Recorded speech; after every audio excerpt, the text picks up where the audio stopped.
大家好，我们现在讲一下今天，也就是3月3号的日内复盘。今天由于各种新闻头条以及地缘政治的种种危机状态，导致有一个下杀比较大的跳空开盘。其实今天在早盘开始做的时候，我就要告诉自己，我们不管今天的盘内局势怎么走，一定要稳稳的按照我们的策略、我们的系统给出的点位和往常任何时候一样去做。不要因为有这个大的背景消息面的影响，就改变自己日内的策略。其实，当你经历过无数的熊牛周期之后，你会发现，你只有完全按照纪律、按照系统去做，不是随意按照情绪去改变自己的方式，才能让自己的系统发挥出它的最大潜力。OK， 废话不多说，我们从一早就开始看。今天早盘跳空低开之后，明显看到这里形成了一个想向上去补缺口，但是又被强行压回的状态。第一根 K 线和第二根 K 线其实是一样的，它都是有一个向上走的状态，然后被压下来。这样的时候呢，往往我们要看一下接下来的 K 线到底向哪个方向突破。你可以把早盘前两根 K 线完全当做一个震荡区间，因为它有降有升有大的这种影线，说明了市场的犹豫。而第一个给出方向的 K 线基本上可以带动一段距离的行进，也就是3号 K 线给出的方向，你可以大概率拿到 measure move， 也就是这个震荡区间体积的下翻1倍左右距离。当然，我们从马后炮的角度看，这一单可以稳稳拿到。不过在实盘当中，可能没有那么大的勇气说 OK， 只有2根 K 线出来，还是第二根阳线的情况下，我就去在低点做空。所以，我们如果还是稳稳的按照我们的系统一步步去做，我们可以看到第一个 setup 是一个在看到2根连续的阴线之后的一个做空，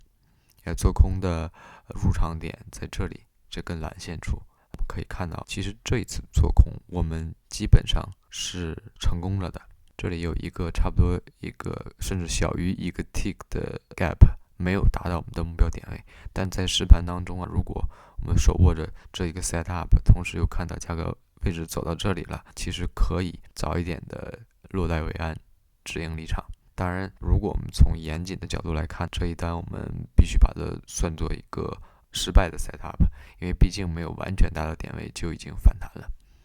OK， 第二个 setup 是第二次下探的连续阴线，这里我们的系统检测到这里可能会有进一步的下探，我们从马后炮的角度得知这一单也是完全失败，所以早盘尝试了2次做空，如果第一次做空有跟进，可以拿到一个不错的盈利，但是第二次的做空恐怕就要止损离场。可以说这一次第二次尝试做空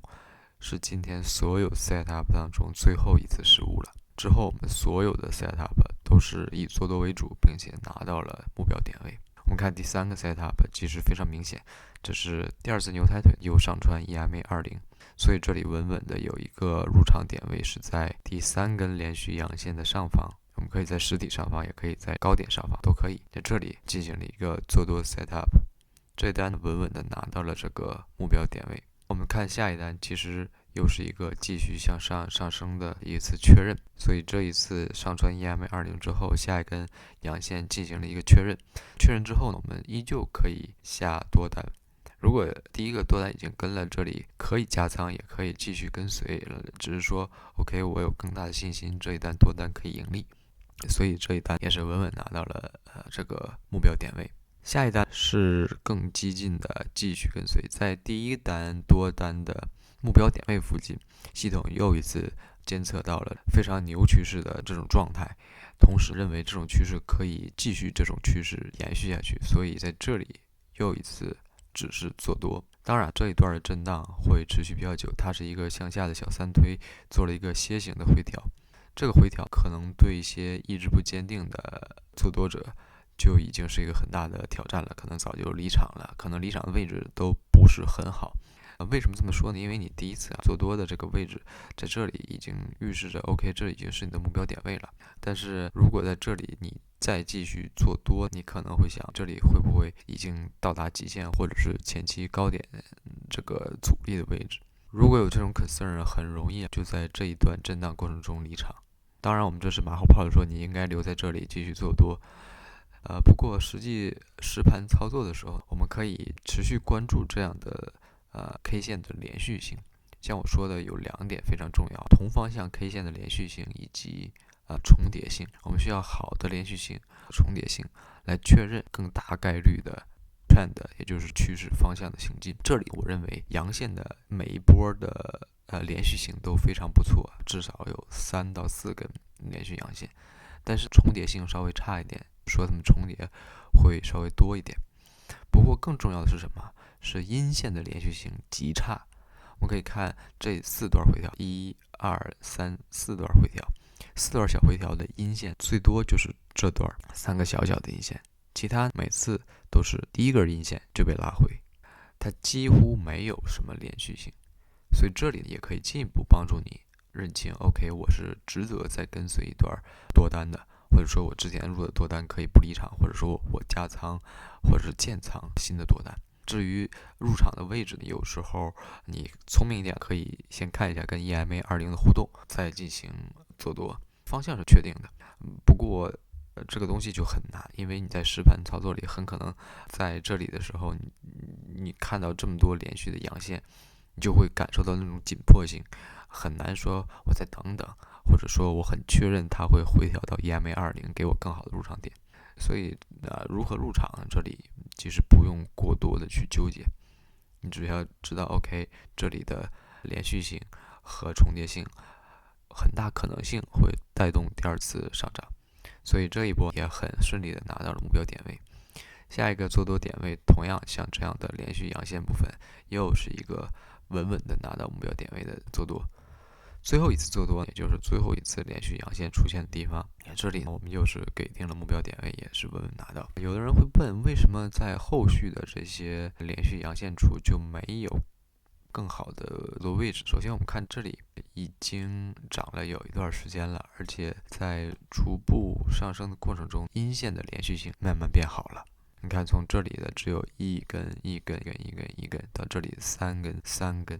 所以我们要非常敏感这样的连续性变好的阴线的小回调，是趋势是否可以继续持续的一个关键性指标。我们看到这样的，不是说不能做多，而是说尽量变得非常激进，变得非常保守。所以这里我们也可以看到，我们研发的这个系统并没有提供任何的更多的做多的可能，甚至在尾盘这样的如果不是很接近尾盘的地方，我们可以看到有更多的做空的可能。这就是为什么我们有的时候在盘内如果不能有很好的盘感，一定要通过最原始最基础的方法来判断这个盘形的走势。还是我说这2点，一个是连续性，一个是重叠性。OK， 所以统计下来，今天我们是一个非常大的丰收。首先第一单做空，这里我觉得是稳稳能拿到的目标点位。如果你做过实盘，在这里你就算不走，你肯定也是在这里会去收网一下，所以这一单我觉得是可以拿到。之后所有的多单都可以拿到目标点位，所以今天我是在盘内并没有